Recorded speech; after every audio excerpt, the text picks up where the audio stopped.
Hello, this is the first of 5 videos on the British anti-slavery movement, which began in the late 18th century and continued on through the early 19th century.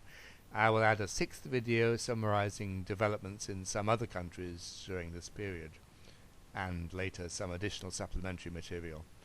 This set of videos is part of a wider project on the development of socio-political ideas and action in the 18th century. I will discuss 18th century Caribbean slavery in another set of videos. This first video will cover the 19-year period from 1767 to 1786, which essentially laid the groundwork for what followed. It focuses on 2 elements. First, legal moves in British courts involving slave issues, and secondly, the development of a growing anti-slavery social conscience in Britain, led by members of the Quaker religious sect and a number of Anglicans. The first major development was a redefinition of the legal status of slavery in Britain itself. The driving force behind this change was Granville Sharp, an eccentric musician with a passion for social justice.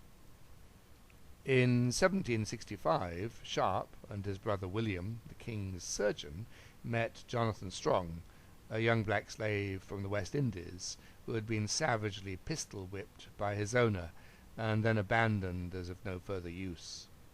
The Sharp brothers looked after the youth, and on his eventual recovery found him a job.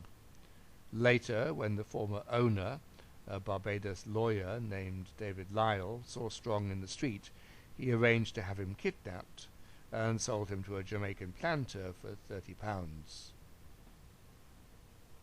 Sharp then intervened, and in 1767 secured a legal ruling for the boy's release. He also began an intensive study of English law relating to slavery, subsequently publishing an influential pamphlet in 1769 arguing that slavery was illegal in England and should not be tolerated. Now lionized as their defender by the small community of black Londoners, Sharp took up several more cases relating to slave status, most importantly that of James-Somerset, a slave from Virginia who had run away from his master after they arrived in England. Sharp arranged legal support to get a definitive judgment on Somerset's freedom, and hence the status of slavery in Britain.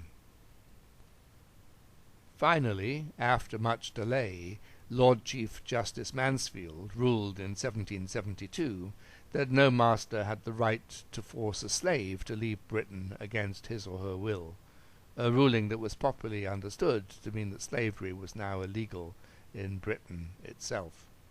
It was a landmark judgment. Although this ruling did not extend to the British-American colonies, it strengthened anti-slavery sentiment and provoked considerable unease among slave owners there, who now knew that they could no longer safely take their slaves with them as personal servants when they visited Britain. A separate legal judgment in 1778 in the legal jurisdiction of Scotland determined that slavery was illegal there too. Sharp's next intervention was unsuccessful. In 1781, the captain of a British slave ship, the Zong, realized that lack of supplies threatened to lose him most of his human cargo and the money that he expected to make from their sale. He therefore had 132 of the slaves thrown overboard and drowned, so that the owners could claim compensation for them. Under maritime law, the captain's mismanagement would void any insurance claim, but the claim could be upheld if it could be proved that jettisoning part of the cargo was necessary for the ship's survival.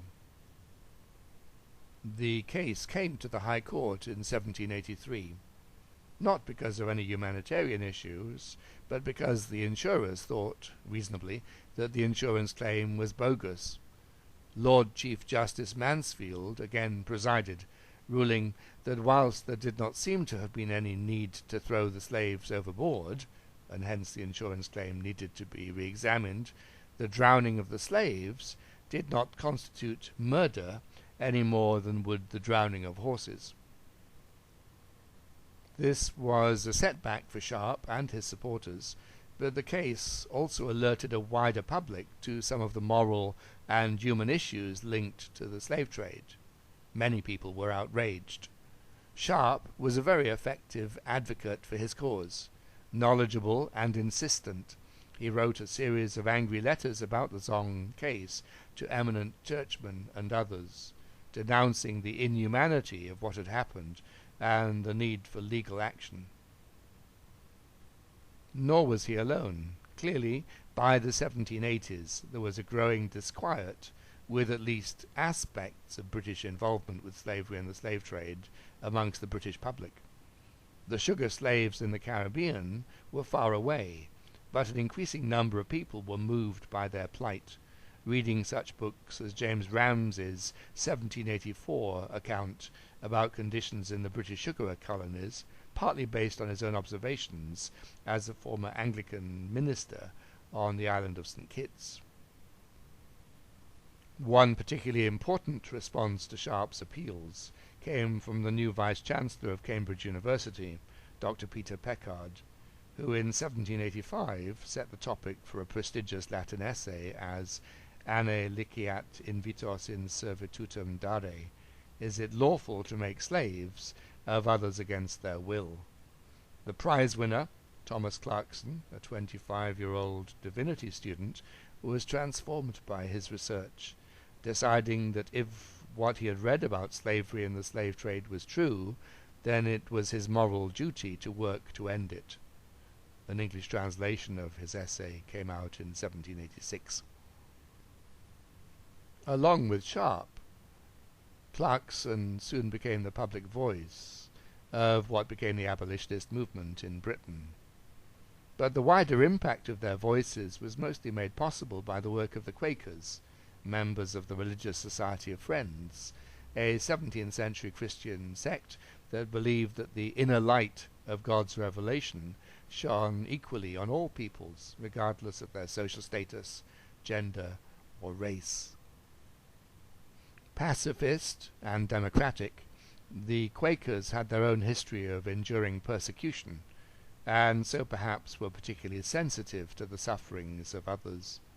Certainly in both Britain and its North American colonies, they had been amongst the earliest and most determined critics of slavery, and early in the 18th century had forbidden their own members to keep slaves. Whether or not as a direct response to the Zong case, the British Quakers had also formed their own anti-slavery committee in 1783. It was the combination of individuals like Sharp and Clarkson with Quaker activists which enabled the British abolitionist movement to take off. Educated and dedicated, the Quakers were well organized. They were few in numbers, however, less than 20,000 in the whole of Britain, and they were outsiders to the British elite. They still were marked at this time by their distinctive dress and mode of speech, and limited in their ability to have a direct impact on wider society. By contrast, Sharp and Clarkson were members of the established Church of England, and in Clarkson's case, possessed with the manner and dress of a prospective cleric. They became the spokesman, whilst the Quakers provided the organizational expertise and existing social network.